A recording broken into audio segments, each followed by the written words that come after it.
안녕하십니까. 오랜만입니다.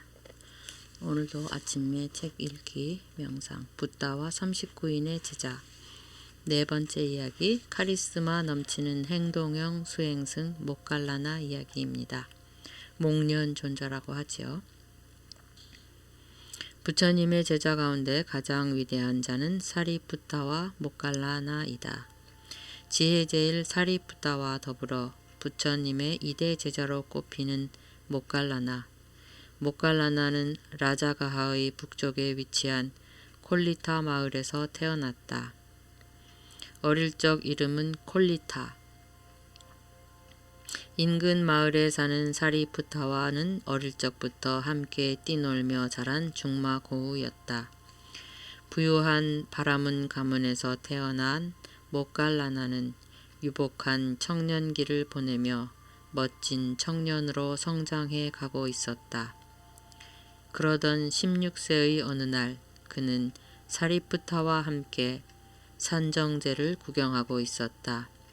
참으로 화려한 축제구나. 하지만 100년 후에는 무엇을 남으리 하고 생각한 모칼라나는 사리푸타와 정확히 생각이 똑같은 걸 확인하고 그 어떤 행복이나 아름다움도 시간이 지나면 한순간 꿈처럼 저 멀리 사라질 수밖에 없는 무상한 것임을 느꼈다. 의기투합한 두 사람은 의지에 수행할 스승을 찾다가 당시 라자가하에서 크게 번영하고 있던 산자야의 교단에 들어갔지만 그의 교설에서 마음의 평안을 얻을 수 없어 낙담하고 있었다. 그러던 어느 날 라자가하에서 우연히 아싸지리라는 비구를 만나 불법을 접하게 된 친구 사리푸타와 함께 부처님을 찾게 된 모칼라나. 한편 저 멀리 두 사람이 오는 것을 본 부처님은 저 두 사람이야말로 내 제자 가운데 신통 지혜 제일이 될 것이다 라고 예견하시며 둘을 까사파 사명제 위에 앉게 하셨다고 한다.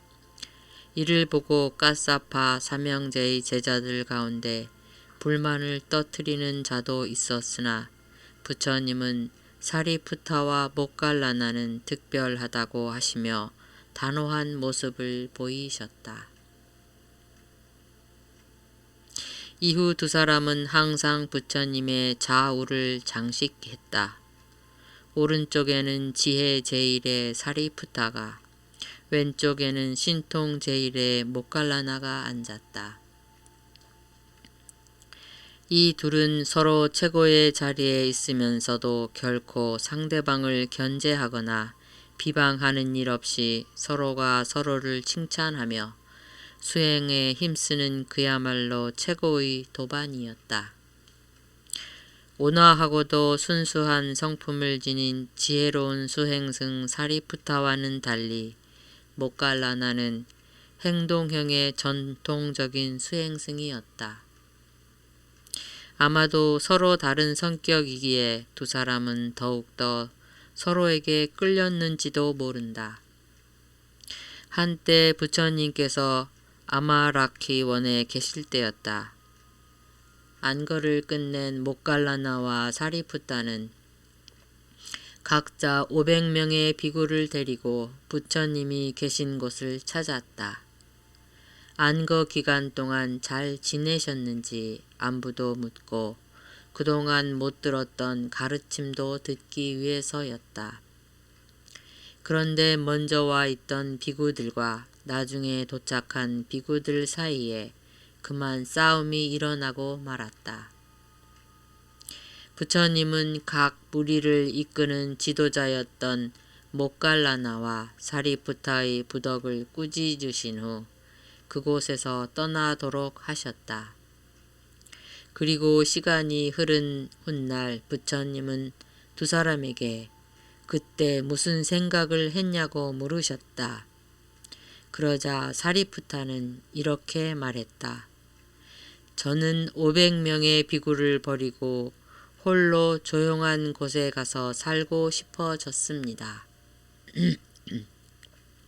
한편 모갈라나는 대답했다.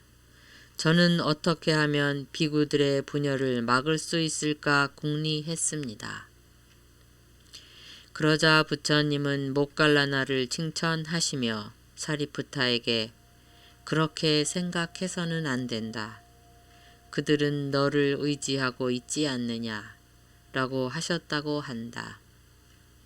대조적인 두 사람의 성격이 명확히 드러나는 이야기이다. 모갈라나의 신통력은 출중한 것이었다. 불교에서는 육신통이라고 해서 원하는 장소에 자유롭게 출현할 수 있는 신족통, 사람들의 미래를 예견하는 천안통, 멀리 떨어진 곳에서 나는 소리도 들을 수 있는 천이통, 다른 이의 마음을 읽을 수 있는 타심통, 자신이나 타인의 과거의 모습을 알 수 있는 숙명통, 그리고 세계와 인생에 관한 진리를 깨달을 수 있는 지혜인 누진통을 든다. 깨달은 자는 누구든 이 6가지 신통력을 갖추게 된다고 말하는데 모갈라나는 특히 뛰어난 신통력을 지니고 있었다. 엄지 발가락을 가지고 제석천이 사는 궁전을 흔들어 대기도 하고 동원정사 건축의 감독을 맡아 9개월 만에 완성시키는 위력을 발휘하기도 했다. 모갈라나가 지닌 신통력 때문이었을까? 후대의 전승에 의하면 아귀도에 떨어진 어머니를 구하고 싶어하는 그에게 부처님은 후한거가 끝나는 날 비구들에게 공양할 것을 권했다고 한다. 어느 날 신통력을 사용해 죽은 어머니가 있는 장소를 찾던 모갈라나는 아귀의 세계에서 먹을 것 없이 뼈와 살이 말라붙은 채 굶주림과 목마름으로 고통받고 있는 어머니를 발견했다. 놀란 모갈라나는 곁으로 다가가 어머니에게 먹을 것을 주려 해 보지만 음식은 입에 들어가기도 전에 불이 되어 버려 결국 어머니가 먹게 할 수는 없었다. 모갈라나는 크게 울며 슬퍼했다. 그리고 부처님을 찾아가 사정을 고했다. 그러자 부처님은 너의 어머니의 제업은 너무나도 뿌리 깊은 것이라. 너 혼자의 힘으로는 어찌할 수 없다. 신들 역시 어쩔 수 없다. 그러나 16명의 비구를 공양한다면 그 위신력에 의해 어머니를 괴로움에서 해탈시킬 수 있을 것이다 라고 하셨다. 부처님의 지시대로 하자 모갈라나의 어머니는 그날 7에 걸친 아귀의 괴로움에서 벗어날 수 있었다고 한다. 그런데 부처님은 누진통 이외의 신통력에 대해서는 남발하지 않도록 모갈라나에게 주의를 주셨다. 한때 외란자라란 곳에 심한 기근이 들어 걸식이 어렵게 되자 모갈라나는 신통력으로 대지를 뒤집어 대지 밑에 존재하는 갖가지 음식들로 비구들의 허기를 채워주자고 부처님께 제안드린다. 하지만 부처님께서는 만약 그런 일을 한다면 중생들이 잘못된 생각을 가질 수 있다며 막으셨다고 한다. 즉 기근이란 지금만 있는 것이 아닌 장래에도 얼마든지 일어날 수 있는 일이다.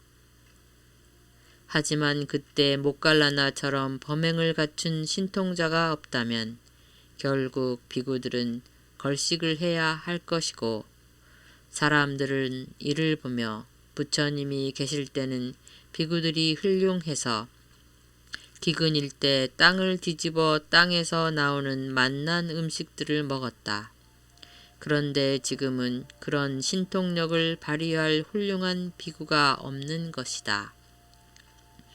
라고 생각해 성자가 있음에도 성자는 없다는 전도된 생각을 갖게 되고, 이로 인해 성자를 비난하고 경멸해 악처로 향하는 자가 나타나게 될 것이라는 이유에서였다.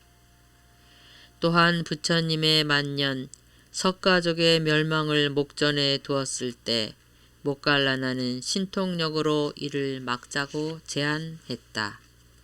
이전에 어머니의 고향인 석가족을 방문했을 때 자기 어머니의 비천한 혈통을 둘러싼 내막과 이를 모욕하는 발언을 들은 코살라국의 위두다바 왕은 부왕에게서 왕위를 물려받자마자 부처님의 고향 석가국을 공격하고자 했다. 복수의 칼날을 갈던 위두다바는 어느 날 군을 일으켜 카필라 성으로 향했다. 이른 아침 세상을 관찰하다 이를 알게 된 부처님은 카필라 성 교회에 있는 마른 나무 밑에 앉아 명상을 하고 계셨다. 부처님의 뜻을 안 위두다바는 차마 석가국을 공격하지 못한 채 돌아갔다. 그렇게 2번, 3번. 부처님을 무시하지 못한 위두다바 왕은 군을 돌려 코살라국으로 돌아갔다. 하지만 끝내 분노를 가라앉히지 못했다. 그는 결국 4번째 공격을 감행했다. 이때 모갈라나는 부처님께 제안했다. 신통력을 써서라도 석가국을 지켜야 합니다. 철로 된 바구니로 석가국을 완전히 덮어버리면 어떻겠습니까? 하지만 부처님은 이런 지하에 거절하셨다. 석가국 사람들이 쌓은 업의 과보를 누가 대신 받을 수 있단 말이냐. 아무리 훌륭한 신통력으로도 업으로 인한 과보는 지울 수 없는 것이었다. 훗날 모갈라나는 부처님이 말씀하신 업의 과보를 스스로 체험하게 된다.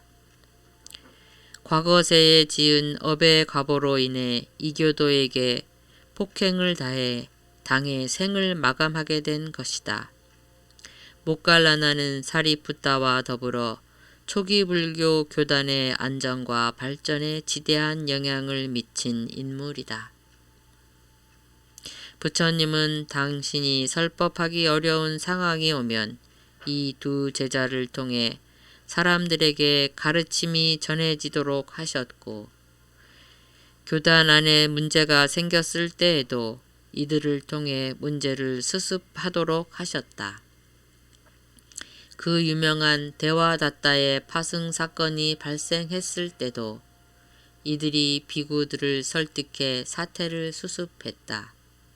하지만 이런 모습은 불교 교단의 발전을 시기하는 다른 종교가들의 눈에는 곱게 보이지 않았다.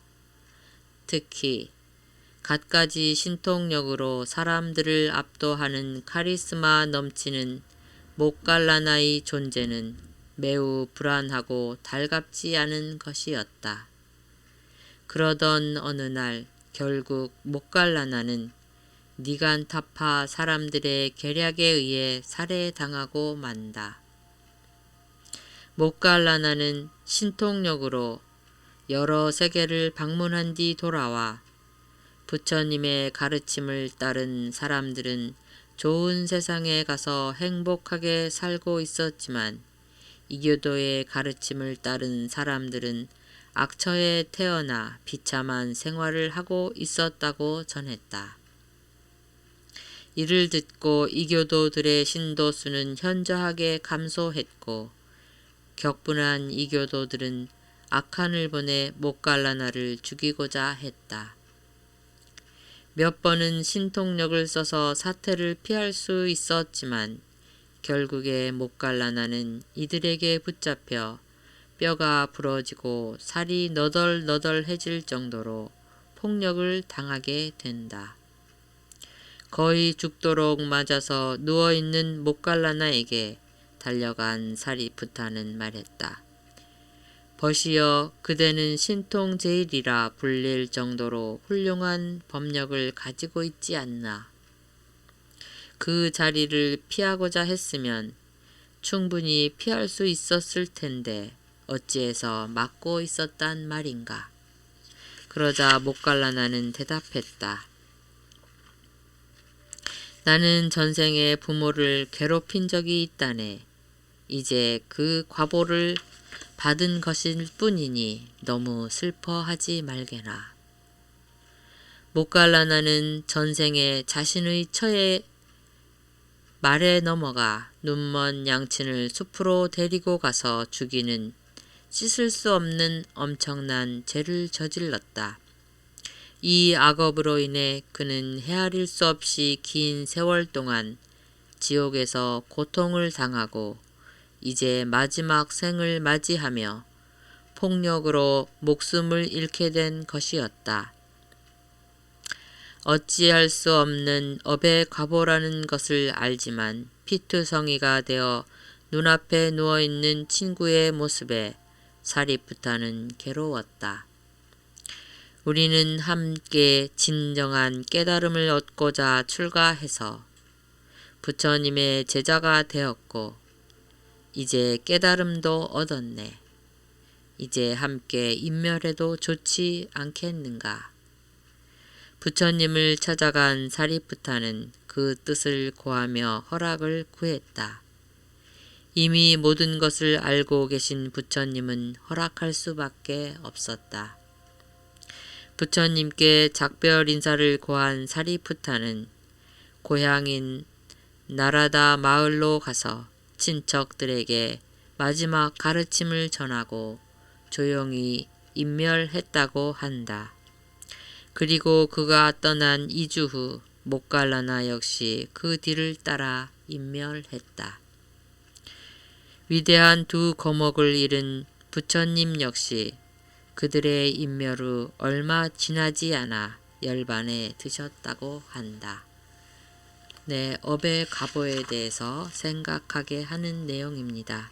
신통제일 모갈라나의 삶을 통해 업의 과보를 다시 한번 생각하는 하루 되시기 기원합니다. 감사합니다. 행복하십시오. 성불하십시오.